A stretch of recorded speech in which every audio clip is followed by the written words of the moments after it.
We revolt. We revolt.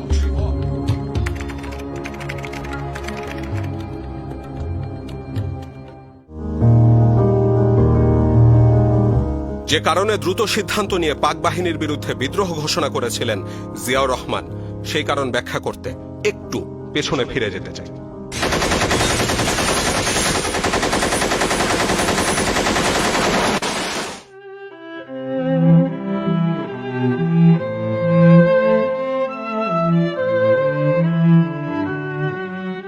25 মার্চের কালো রাতে হঠাৎ নিরস্ত্র বাঙালির উপর ঝাঁপিয়ে পড়ে পাক বাহিনী। হত্যা করে চট্টগ্রামের ইবিআরসির প্রধান প্রশিক্ষক lieutenant colonel M R Chowdhury সহ অসংখ্য বাঙালিকে। বিদ্রোহ ব্যর্থ হলে মৃত্যু নিশ্চিত জেনেও সিদ্ধান্ত নিতে এক মুহূর্ত দেরি করতে হয়নি মেজর জিয়াকে। তখন রাত 2:15। 26 মার্চ 1971 সাল। রক্তের আখরে বাঙালির হৃদয় লেখা একটি দিন। বাংলাদেশের জনগণ চিরদিন স্মরণ রাখবে এই দিনটিকে, স্মরণ রাখবে, ভালোবাসবে এই দিনটিকে। তারা কোনো দিন ভুলবে না, কোনো দিন না। 3 জন সিপাহী আর একটা জিপ দাও।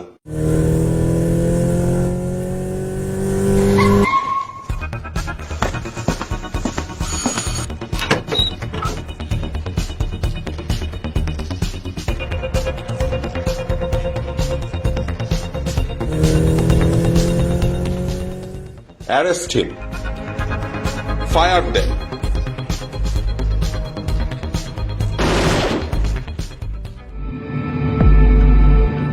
এবার আরেকটু পেছনে ফিরে যাই।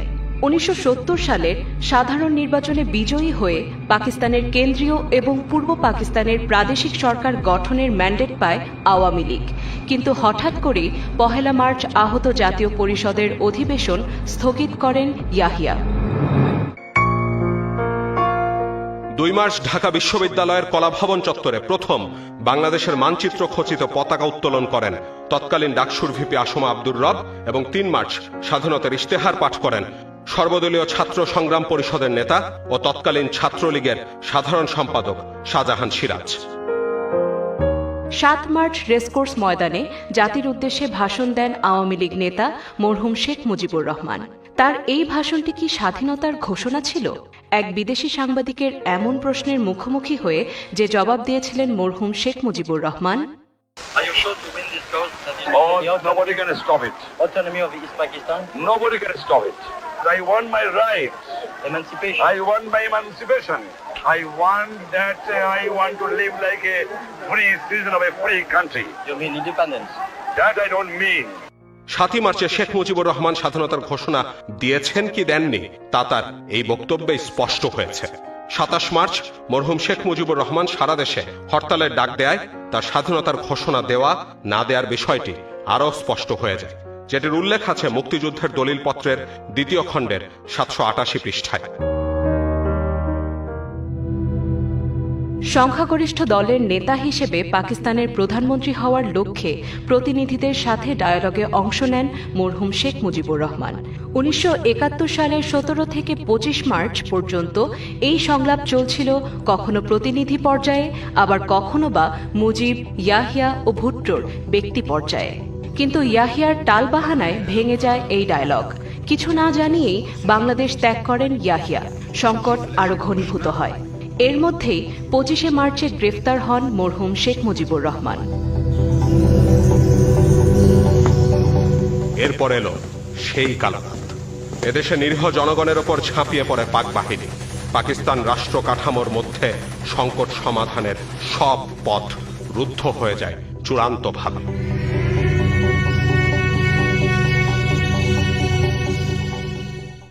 প্রথম বাংলাদেশ আমার শেষ বাংলাদেশ, জীবন বাংলাদেশ আমার মরণ বাংলাদেশ। ঠিক তখনই জাতির জীবনে ধূমকেতুর মতো আবির্ভাব ঘটে মেজর জিয়াউর রহমানের। 25 মার্চ দিবাগত রাতে অর্থাৎ 26 মার্চের প্রথম প্রহরে বিদ্রোহী সব বাঙালি সহকর্মীদের সাথে নিয়ে মেজর জিয়া ঘোষণা করলেন উই রিভোল্ট। এখান থেকেই বদলে গেল পুরো দৃশ্যপট।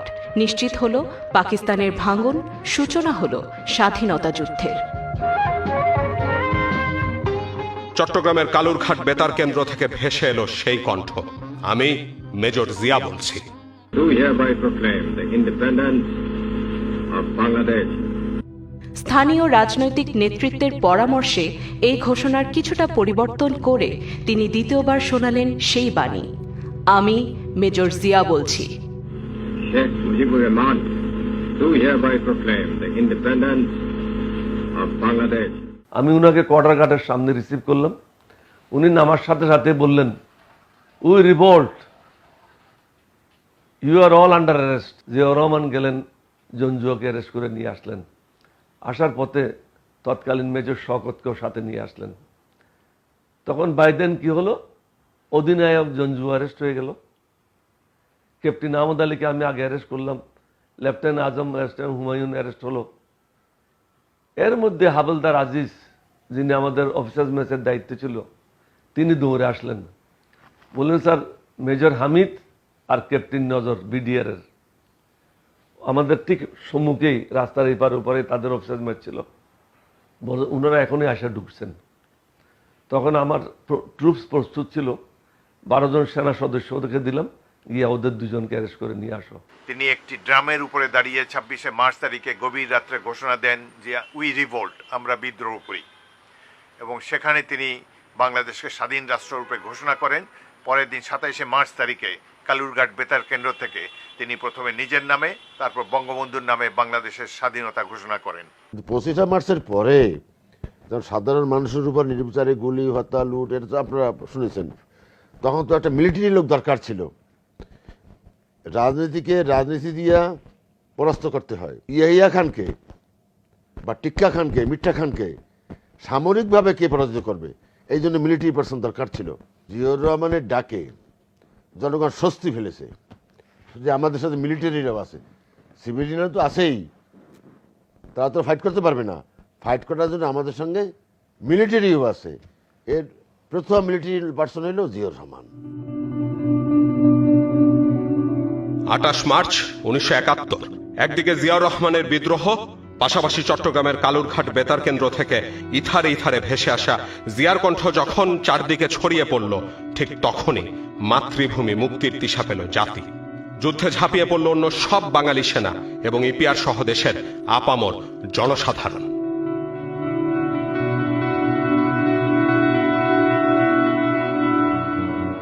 মেজর জিয়ার নেতৃত্বে বিদ্রোহ এবং স্বাধীনতার ঘোষণা।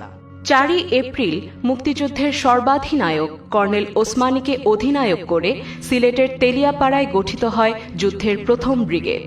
এরই ধারাবাহিকতায় 10 এপ্রিল ভারতের শিলিগুড়ি থেকে গঠন করা হয় স্বাধীন বাংলাদেশের প্রবাসী সরকার।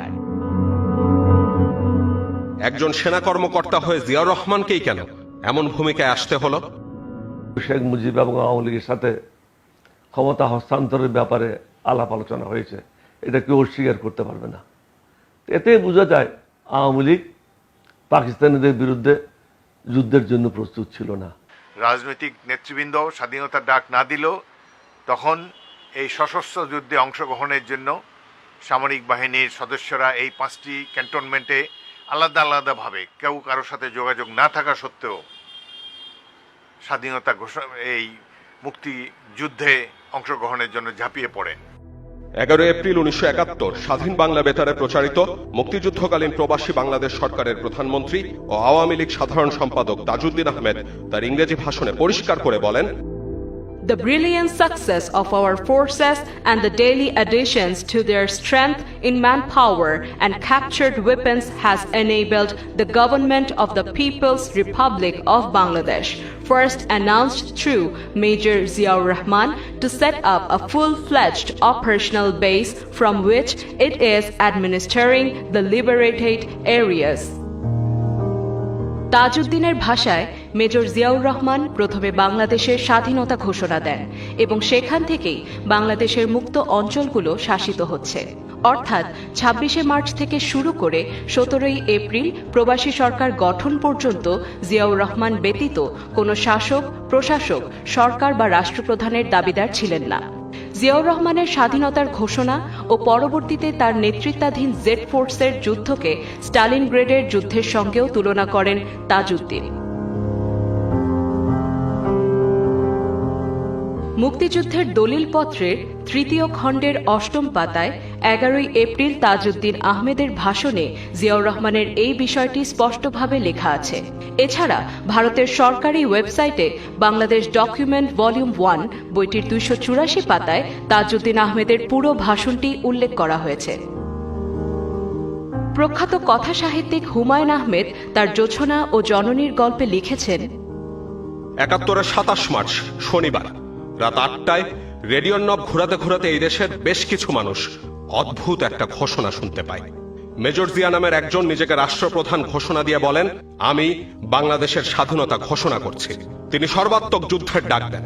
দেশের মানুষের ভেতর দিয়ে তীব্র ভোল্টেজের বৈদ্যুতিক শক প্রবাহিত হয়। তাদের নেতিয়ে পড়া মেরুদণ্ড একটি ঘোষণায় রিজু হয়ে যায়, তাদের চোখ ঝলমল করতে থাকে। একজন অচেনা অজানা লোকের কণ্ঠস্বর এতটা উন্মাদনা সৃষ্টি করতে পারে ভাবাই যায় না। মুক্তিযুদ্ধের পূর্বাপর কথোপকথন এই বইটি লিখেছেন মুক্তিযুদ্ধের উপ অধিনায়ক ও সাবেক আওয়ামী লীগ সরকারের মন্ত্রী এ.কে. খন্দকার, প্রবাসী বাংলাদেশ সরকারের প্রধানমন্ত্রী তাজউদ্দিন আহমেদের বিশেষ সহকারী ও মুক্তিযুদ্ধের সংগঠক মইদুল হাসান এবং প্রবাসী সরকারের সশস্ত্র বাহিনীর মুক্তিযোদ্ধা রিক্রুটমেন্ট বিভাগের পরিচালক ও অবসরপ্রাপ্ত উইং কমান্ডার এস.আর. মির্জা। তারা তিনজনই এই বইটিতে মুক্তিযুদ্ধের প্রেক্ষাপট এবং জিয়াউর রহমানের স্বাধীনতা ঘোষণার তাৎপর্য তুলে ধরেছেন ঠিক এইভাবে। গোটা মার্চ মাসে রাজনৈতিক নেতৃত্ব কোনো সিদ্ধান্ত দিতে পারেনি। তারা কখনো বলতেন স্বায়ত্তশাসনের কথা, কখনো ৬ দফার ভিত্তিতে শাসনতন্ত্র রচনার কথা। তাই পাকিস্তানিদের আক্রমণের পরিকল্পনা পুরোপুরি সফল হয় আওয়ামী লীগের রাজনৈতিক নেতৃত্বের সিদ্ধান্তহীনতার কারণে। তারা ঠিক করতে পারেননি যদি পাকিস্তানিদের আক্রমণ নেমে আসে তাহলে আপৎকালে কে নেতৃত্ব দেবে, স্বাধীনতার ঘোষণা করবে কি করবে না। কোন রাজনৈতিক নির্দেশনা ছাড়াই সেনাবাহিনী বিদ্রোহ করল। সেই সংকটময় মুহূর্তে মেজর জিয়ার ভাষণটি বিভ্রান্ত ও নেতৃত্বহীন জাতিকে শক্তি ও সাহস যোগায়। মেজর জিয়া যে কাজটি করতে পেরেছিলেন তা করা উচিত ছিল প্রধান রাজনৈতিক নেতাদের, এবং তার জন্য তাদের পূর্ব পরিকল্পনাও থাকা উচিত ছিল। শেখ মুজিবকে ঘিরে কিছু কথা ও বাংলাদেশ এই বইটি লিখেছেন মরহুম শেখ মুজিবুর রহমানের বড় জামাতা ডক্টর ওয়াজেদ হোসেন সুধা মিয়া। বইটির ৮০ পৃষ্ঠায় ওয়াজেদ মিয়া বলেন, ২৭শে মার্চ সন্ধ্যায় বেতারে বারবার ঘোষণা করা হচ্ছিল মেজর জিয়া ভাষণ দেবেন। কিছুক্ষণ পর শুনলাম স্বাধীন বাংলা বেতার কেন্দ্র থেকে মেজর জিয়া বলছি, বাংলাদেশের স্বাধীনতা ঘোষণা করছি। দেশের সর্বত্র আমরা পাকিস্তানি হানাদারদের পর্যদস্ত করে চলেছি। ইনশাল্লাহ আগামী ৪৮ ঘন্টার মধ্যে দেশকে আমরা শত্রুমুক্ত করতে সক্ষম হব। আওয়ামী লীগের সাবেক সংসদ সদস্য, সাবেক সেনাপ্রধান এবং sector commander K M. Shafiullah Bangladesh at war বইয়ে লিখেছেন, ২৫ মার্চ রাতে পাকিস্তান সামরিক বাহিনীর বিরুদ্ধে সদল বলে বিদ্রোহ ঘোষণা করেন জিয়াউর রহমান। জানজুয়া ও অন্যদের প্রথমে গ্রেফতার করে এবং পরে হত্যা করে পাক বাহিনীর বিরুদ্ধে যুদ্ধ ঘোষণা করেন। ২৬শে মার্চ স্বাধীনতার ঘোষণা দিয়ে পাক বাহিনীকে মোকাবেলার আহ্বান জানান জিয়া। লক্ষ প্রাণের বিনিময়ে বইটিতে জিয়াউর রহমানের স্বাধীনতার ঘোষণা নিয়ে সাবেক আওয়ামী লীগ সরকারের মন্ত্রী ও সেক্টর কমান্ডার মেজর অবসরপ্রাপ্ত রফিকুল ইসলাম যেটি লিখেছেন, ২৭ মার্চের বিকেলে মেজর জিয়া স্বাধীনতার ঘোষণা দেন। এই ঘোষণা শোনা যায় ২৮ থেকে ৩০ মার্চ পর্যন্ত। সেক্টর কমান্ডার ও মুক্তিযোদ্ধা কর্নেল কাজী নুরুজ্জামান ৭১-এর মুক্তিযুদ্ধ একজন সেক্টর কমান্ডারের স্মৃতিকথা বইটিতে লিখেছেন, মেজর জিয়া দেশের প্রথম প্রেসিডেন্ট হিসেবে স্বাধীনতার ঘোষণা করেছিলেন। মুক্তিযুদ্ধে ৯ মাস এই বইটিতে মুক্তিযুদ্ধকালীন ক্যাপ্টেন এবং পরবর্তীতে আওয়ামী লীগের সংসদ সদস্য সুবিদ আলী ভুইয়া স্বাধীনতা যুদ্ধে জিয়াউর রহমানের ভূমিকা যেভাবে ব্যাখ্যা করেছেন, বেতার কেন্দ্র থেকে সেদিন যারা মেজর জিয়ার ভাষণ শুনেছিলেন তাদের নিশ্চয়ই মনে আছে মেজর জিয়া তার প্রথম ভাষণে নিজেকে রাষ্ট্রপ্রধান ঘোষণা করেছিলেন। ঘোষণা কার নামে প্রচারিত হয়েছিল সেটা বড় কথা নয়, বড় কথা এই যে জিয়াউর রহমান নিজে উদ্যোগী হয়ে ঘোষণা দিয়েছিলেন। ১৯৭৭ সালের ২৭শে ডিসেম্বর জিয়াউর রহমানের ভারত সফরে সে দেশের তৎকালীন রাষ্ট্রপতি সঞ্জীব রেড্ডি এক ভোজসভায় মুক্তিযুদ্ধের জিয়াউর রহমানের অবদান সম্পর্কে যে কথা বলেন, ইতোমধ্যে ইতিহাসের পাতায় একজন সাহসী মুক্তিযোদ্ধা এবং প্রথম বাংলাদেশের স্বাধীনতা ঘোষণাকারী হিসেবে আপনার মর্যাদা সুপ্রতিষ্ঠিত হয়েছে। ৭১-এর মুক্তিযুদ্ধে অংশ নেয়া ভারতীয় সেনা কর্মকর্তা lieutenant general JFR Jacob surrender at Dhaka birth of a nation গ্রন্থে স্পষ্ট করেছেন, মেজর জিয়া বেতার ভবনের নিয়ন্ত্রণ নিয়ে ২৭ মার্চ স্বাধীনতার ঘোষণা করেন। সেই ঘোষণা অনেকেই শুনেছেন, যারা নিজ কানে শোনেননি তারাও মুখে মুখে চারদিকে প্রচার করেন। মেজর জিয়াই চট্টগ্রামে পাকিস্তান বাহিনীর বিরুদ্ধে প্রতিরোধ গড়ে তোলেন। দেশটির সাবেক নিরাপত্তা উপদেষ্টা JN Dixit liberation and beyond Indo Bangladesh relations এই বইয়ে বলেছেন, মেজর জিয়া চট্টগ্রাম বেতার কেন্দ্র থেকে প্রথম স্বাধীনতার ঘোষণা দেন এবং পাক বাহিনীকে প্রতিরোধের আহ্বান জানান। একাধারে মুক্তিযোদ্ধা, রাজনীতিবিদ ও গবেষক মহিউদ্দিন আহমেদ বিএনপির সময় অসময় বইটিতে বলেছেন, আমরা বীরের সম্মান দিতে জানি না। কলকাতার ফোর্ট উইলিয়ামে বাংলাদেশের একজন মাত্র মুক্তিযোদ্ধার ছবি আছে, বুকের ওপর দুহাত আড়াআড়ি করে দাঁড়ানো, তিনি জিয়াউর রহমান। জিয়ার কণ্ঠে আমি মেজর জিয়া বলছি দিশেহারা মানুষকে স্বস্তি দিয়েছিল, উদ্দীপনা জুগিয়েছিল।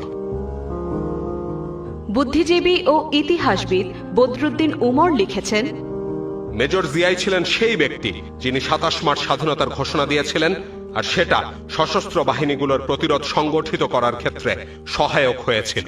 সেটা ঘটেছিল এমন এক মুহূর্তে যখন রাজনৈতিক নেতৃত্ব অকেজো হয়ে পড়েছিল।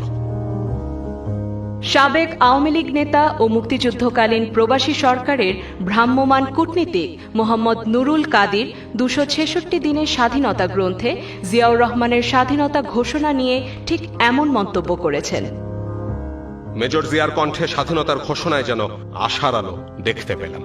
ঘোষণাটি খুবই সময়োচিত ছিল। ভাষা সৈনিক অলি আহাদ জাতীয় রাজনীতি ১৯৪৭ থেকে ৭৫ বইতে জিয়ার স্বাধীনতার ঘোষণা যেভাবে ব্যাখ্যা করেছেন, আমি আব্দুল গাফফার চৌধুরীর বাসায় রাত্রি যাপন করিতে গিয়া তাহারি রেডিওতে ২৭ মার্চ চট্টগ্রাম বেতার কেন্দ্র হইতে স্বাধীন বাংলা রেডিওর ঘোষণা শুনিতে পাই। মেজর জিয়াউর রহমানের কণ্ঠস্বরে স্বাধীন বাংলার ডাক ধ্বনিত হইয়াছিল। এই ডাকের মধ্যে সেই দিশেহারা, হতভম্ব, সম্বিতহারা, মুক্তিপ্রাণ বাঙালি জনতা শুনিতে পায় এক অভয় বাণী, আত্মমর্যাদা রক্ষার সংগ্রামে ঝাঁপাইয়া পড়িবার আহ্বান, স্বাধীনতা ও সার্বভৌমত্বের লড়াইয়ের সংবাদ।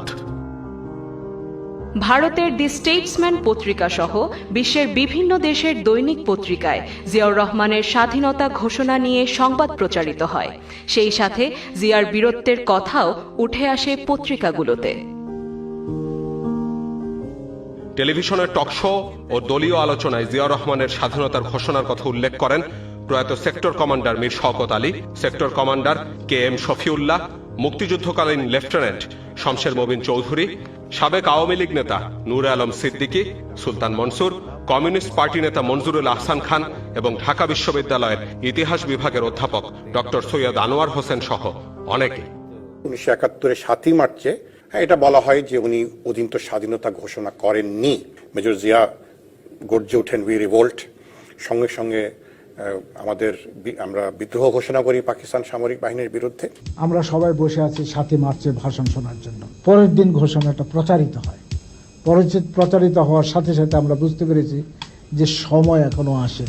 আমরা দেখলাম যে একমাত্র জিয়াউর রহমান যখন রিভল্ট করে তখন সে সেই কমান্ডের বিরুদ্ধে রিভল্ট করতে যে সে কয়েকজন সিনিয়র অফিসার এবং জুনিয়র অফিসার কয়েকজনকে সে গুলি করে হত্যা করে।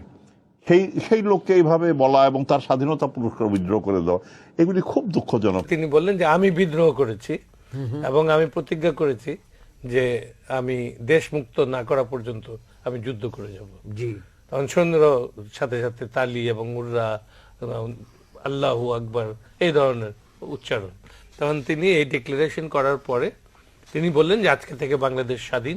তিনি হঠাৎ করে ট্রান্সমিটারটা চালু করে দিয়ে ঘোষণা দিয়েছিলেন, I major Zia do hereby declare the independence of Bangladesh, তো রেভলিউশনারি বাংলাদেশ ইত্যাদি বললেন। সাবেক আওয়ামী লীগ নেতা, মুক্তিযুদ্ধকালীন কাদেরিয়া বাহিনীর প্রধান এবং কৃষক শ্রমিক জনতা লীগের সভাপতি বঙ্গবীর কাদের সিদ্দিকী বলেন, জিয়াউর রহমানের জন্ম না হলে বাংলাদেশ স্বাধীনই হতো না। যে জিয়াউর রহমান মুক্তিযুদ্ধে ঝাঁপিয়ে না পড়লে বাংলাদেশ স্বাধীন হইত না।